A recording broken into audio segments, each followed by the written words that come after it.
While the NBA three-point contest took the backseat to the dunk contest back in the day when stars actually wanted to compete for the best dunks, the event has produced some high drama over the years. Consider Larry Bird's iconic trash talk ahead of the first edition of the shootout as a perfect example of that. As the story goes, the Celtics legend walked into the dressing room, asked his fellow competitors which of them wanted to come in second, and then won the competition.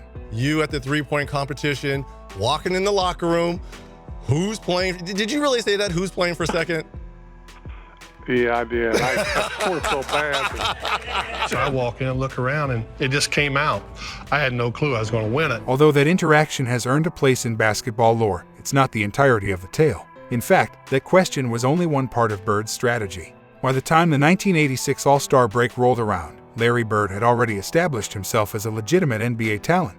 As if that reality didn't make him intimidating enough, the forward knew how to get inside of his opponents' heads. By reports, the shooters were supposed to meet 30 minutes before the competition began. When the group assembled in the locker room, however, Bird was nowhere to be found. While it's not clear what happened, making others wait ahead of the big moment is a classic psychological tactic. If nothing else, we know the other guys noticed. No telling where Bird was, Craig Hodges remembered. He was probably the top 1 or 2 players in the league at that time, so he was walking around All-Star Biggie while we were role-player shooters, coming off the sideline, trying to get a little airtime and a little stardom out here. Eventually, though, the main man arrived. And as a man who had the utmost confidence in his own abilities, Larry Legend certainly made an entrance. Leon Wood never crossed the three-point line. All he did was he always shot threes. So I thought he might be the competition. And because I seen him shoot before games, he'd knock him down. So when I walked in there, he's sitting there, and I said, boy, them red, white, and blue balls are so slippery, I can't hold on to them. And the next time I came, I said, okay, now they're down to the nitty-gritty. Who's coming in second? You already know who's going to win this. But what was the reaction after you said that? Like, oh, that's just Larry Legend, or did it get dead silence in there? It was silence. I think they were a little nervous. I like it. I think they were nervous. While trash talk and mind games make for a good story, they lose some of their luster if you fail to back it up.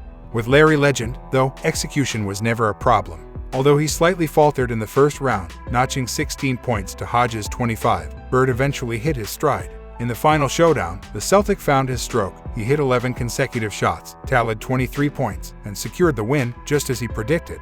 That check's had my name on it for a week now, and I knew I was going to win this thing. I've been practicing, and my teammates said I wasn't going to win it, but I came back and lucked out, really. And as if that wasn't enough, Bird defended his title in 1987 and completed the three-peat in 1988. When you talk a big game, that's exactly how you back it up.